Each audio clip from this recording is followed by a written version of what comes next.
अस्सलामुअलैकुम। एक्सपोजर के साथ मैं हूं मदिहा इकबाल। नाजरीन, मौत बरहक है, लेकिन ये अमल बहुत से लोगों को अफसरदा कर देता है, क्योंकि जिनके प्यारे जुदा हो जाते हैं उनके लिए ये गम भुलाना मुश्किल ही नहीं बल्कि नामुमकिन भी होता है, क्योंकि कोई भी इंसान किसी जाने वाले की कमी को पूरा नहीं कर सकता। लेकिन जदीद दौर में साइंस ने इस गम को दूर करने का रास्ता ढूंढ लिया है। एक ऐसी टेक्नोलॉजी दरियाफ्त कर ली है जिसके जरिए हम उनसे मिल सकेंगे, उनको देख सकेंगे जो इस दुनिया से जा चुके हैं। इस टेक्नोलॉजी का अमली नमूना जनूबी कोरिया में देखने को मिला है, जहां एक खातून वर्चुअल रियलिटी की मदद से अपनी 7 साल बच्ची की वफात के दुख को भुला रही हैं। 4 साल कबल एक नाकाबिले इलाज खून का मर्ज इस खातून की तीसरी बेटी की अचानक मौत का बायस बना। एक टीवी प्रोडक्शन टीम ने 8 माह में कोरियन खातून की बेटी की 3D तस्वीर बनाई। टीम ने मोशन कैप्चर टेक्नोलॉजी का इस्तेमाल करते हुए एक अदाकार बच्ची की हरकत कैमरा बंद की। इन कैमरा बंद हरकत का इस्तेमाल करते हुए कोरियन खातून की बेटी की हरकत को दोबारा से तख्लीक किया गया। इसके बाद उनकी आवाज तख्लीक की गई। प्रोडक्शन टीम ने एक वर्चुअल पार्क भी तख्लीक किया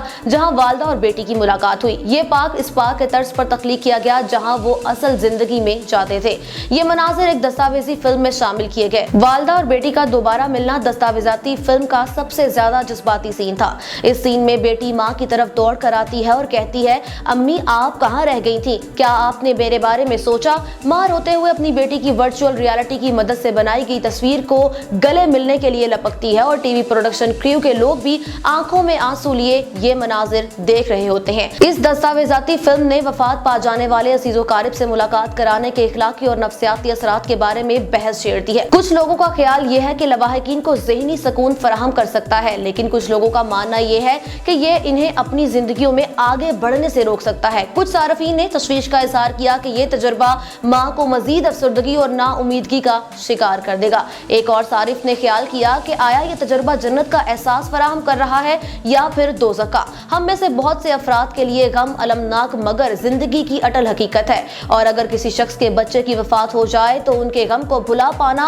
और भी मुश्किल हो जाता है। दस्तावेजाती फिल्म की मुकम्मल होने तक टीम ने बड़े ध्यान से इस मंसूबे पर काम किया और हर चीज जी सॉन्ग की न्यूयॉर्क के साथ गुजरी यादों पर मबनी थी। फिल्म के आखिर में बेटी अपनी वालिदा को एक फूल देती है और फिर ये कहकर नीचे लेट जाती है कि वो थक गई है।